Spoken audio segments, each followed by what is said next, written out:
He does not keep contained on this outside. He leaves this whole field open. All of this open. Nobody there.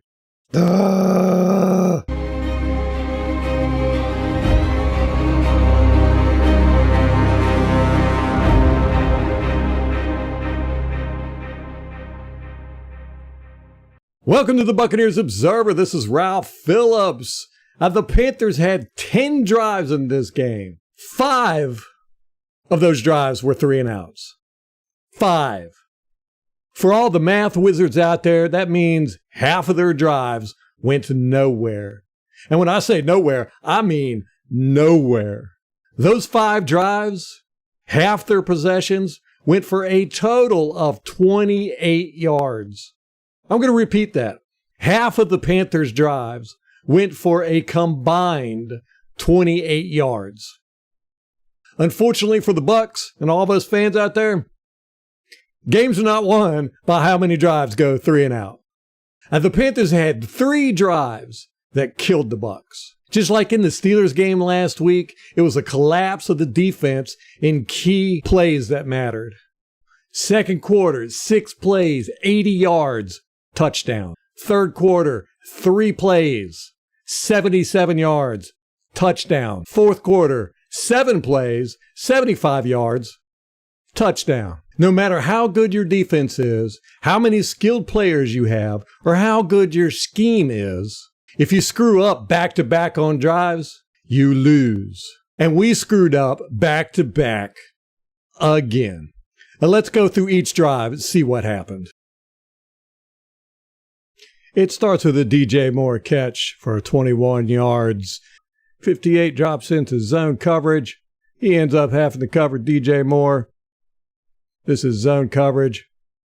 And as you'll see right here, Shaquille Barrett has got his back to the quarterback. Now, this is never any good and becomes a theme in this game. As the saying goes, when you have your back to the quarterback, you're only covering the width of your nameplate. Here it is from the end zone angle. As you'll see, Walker throws. He has absolutely no pressure. There's nobody near him. He decides to run over here, but look how he throws. He completely throws way off foundation with bad form. Still ends up throwing a good pass. I mean, look at this. He's like up in the air. He jumps. I don't know why. But zero pressure, bad form, and boom, right in there. Next big play in this drive is a screen pass to Foreman. It goes for 23 yards. Defense is playing zone coverage. Whoop-a-doo. But look at this. Everything over here is wide open on the right side. They just totally forget to cover this area. And then there is the broken tackles. 1, 2, 3. Here it is from the end zone angle. Let's look at these broken tackles. What do we got? We got 1 missed right there. We got 2 missed right there. And he's still going. Very next play, you're going to see another broken tackle here. 22 comes up. What? Doesn't even, I mean, he's got him dead to rights and then just slides right off of him.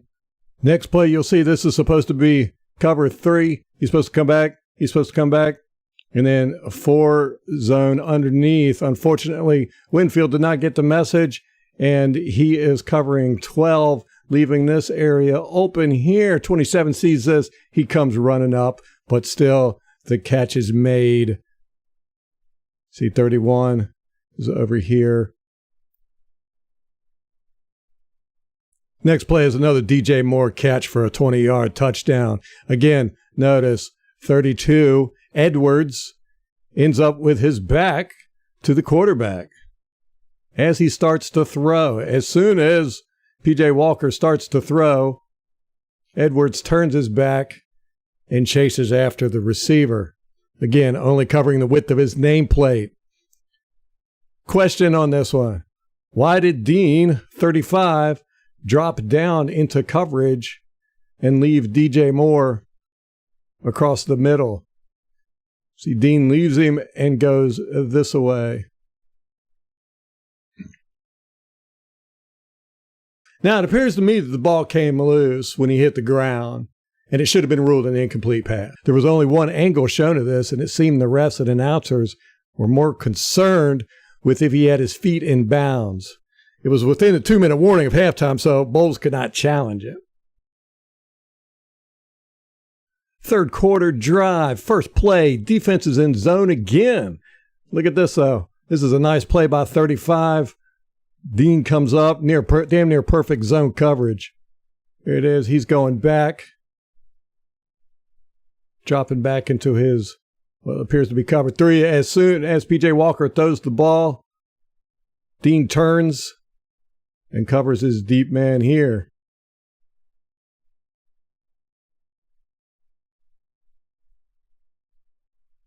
They see 45. He goes in on a blitz, and he gets pressure on P.J. Walker. Look at that. Almost got him. He almost got his arm as he was throwing. Here's Devin White. Here's P.J. Walker's arm. Boom. Almost. So close, so close. Now, we get no pressure from our front four, and pretty much all year, all of our pressures have come from blitzes. This was called complete on the field, but overturned by a Bowles challenge. Yay, Bowles. Second play. This is horrible. 60-yard run by Foreman. I mean, what the? 45 Devin White is blocked 5 yards downfield. Look at this mess. That's really what sprung this. We'll go back and look at it.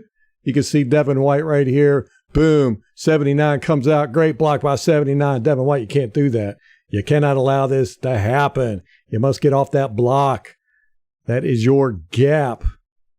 Gap responsibility is serious and key to defending run plays. Which reminds me of a joke. Why did the police rush to the Gap store? Because they heard there were some casualties there. Here it is from the end zone angle. Watch 45 and 79. He comes out. Boom. Here's your gap, White. Here's your gap. As you can see, Levante, he covers this gap. Does a good job. Forces the running back into this gap. But guess what? You don't do a good job. Get off that block. Then to make matters worse, White and 32 Edwards knock each other off the tackle. But we get 27 McCullum. He comes in and saves the touchdown. Now remember this play because it's the only thing that is going to keep him from being thrown out a window later. But I want to go back to this angle and notice 35 Dean. This is low effort on his play. Yes, he is all the way across the field, but even big boy Vita runs faster and more than Dean does. Look, at the end of the play, Vita is closer to the ball carrier than Dean is. And Dean is our speedy guy. Come on, Dean. Get some pep in your step. Third play of the drive. 17-yard Chuba Hubbard touchdown run. He really needs to change his name to Chuba Hubbard. I think it would sound cooler. A 32 goes for the quarterback instead of the running back. Bruce Arians always had the philosophy of go after the quarterback and stop the run on the way. Apparently, this defense does not have that same philosophy. Watch it again. Here's 32 goes in. He goes after the quarterback. Right there, he could have got this tackle for a loss all day long. If you look over here, 30 is completely unaware of what's going on. He's too focused on his man. And it's not until right there he turns his head and he says, oh my gosh, there's a running back running for a touchdown. On to the final killer drive in the fourth quarter. This is a 7-play drive, so we are going to shoot through them quickly. Play 1, nice read, block avoidance, and tackle by 95. Good job, 95. 45 with the good block avoidance here. It would have been nice if he would have done this on that 60-yard run. Whoop, get out of my way. See, he just tosses his blocker to the side. Whoop, and gets in on the tackle. Next play, 45 blitzes. 32 comes in to cover his gap. But I got to ask, 45, why you fall down? Right there. What is this? Why did he do that? There was no reason to do that. Right here. He's still up. He just trips over his own feet.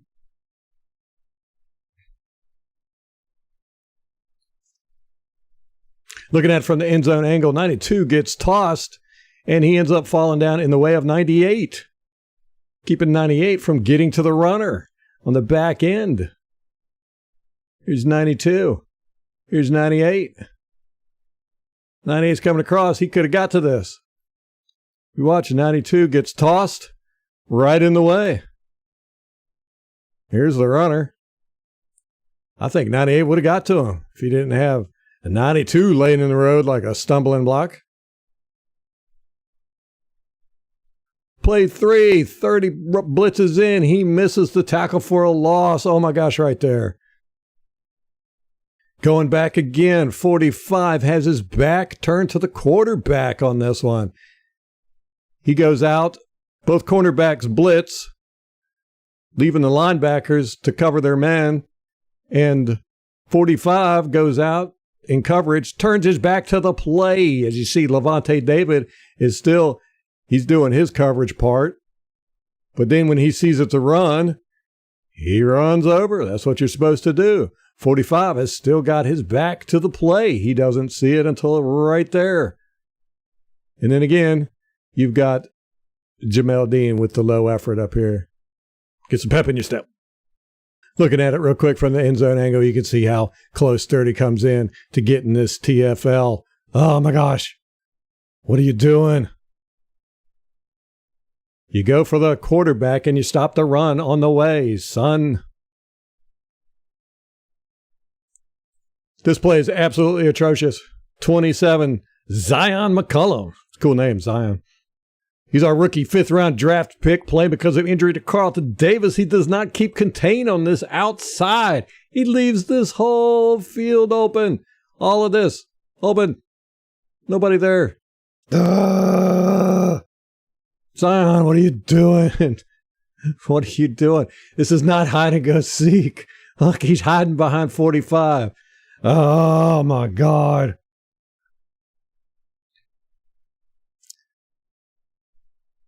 It makes you want to cry.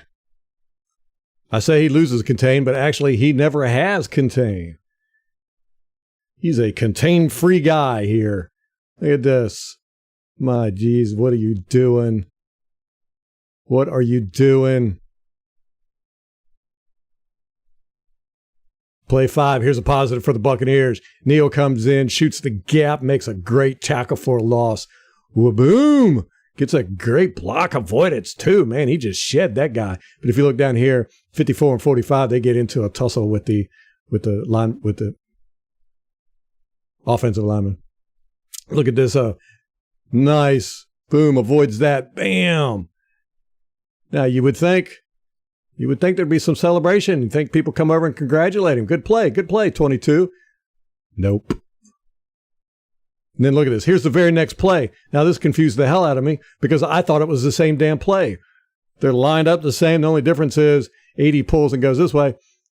But look, it's like 22 recognizes. He's like, it's the same damn play. And he does the same exact thing. Shoots in, boom, gets the tackle. That's a great tackle. That's a man tackle. That's how you do the tackle.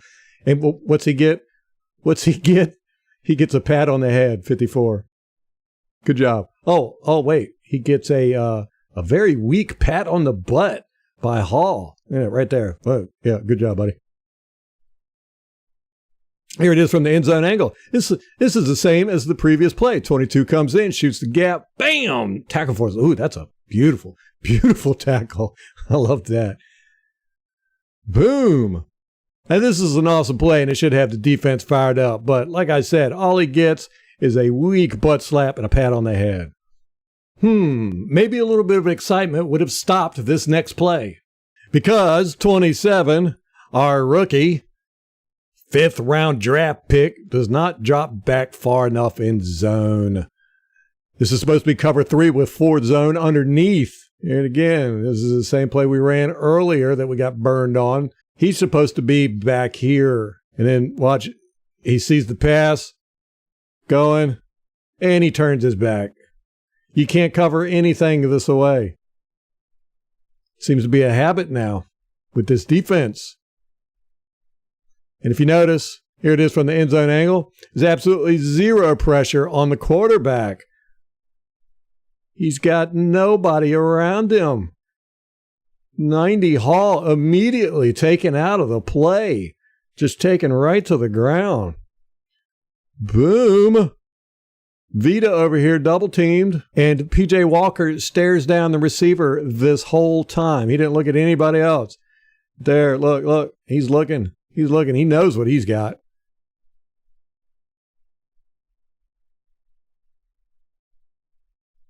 To sum it all up, the Buccaneers did everything wrong on these drives. They had coverage breakdown. They screwed up in gap discipline. They got zero pressure on the quarterback on pass plays. They went after the quarterback on run plays. They missed tackles, and they did not contain on the edges. This was an all-around group effort. Tomorrow, I will be doing the offensive side of the ball so we can see exactly how offensive they were. Now, don't forget to like and subscribe. Hit the little bell notify thingy so you can be notified when the next video comes out on the offensive offense. Until next time, go Bucs.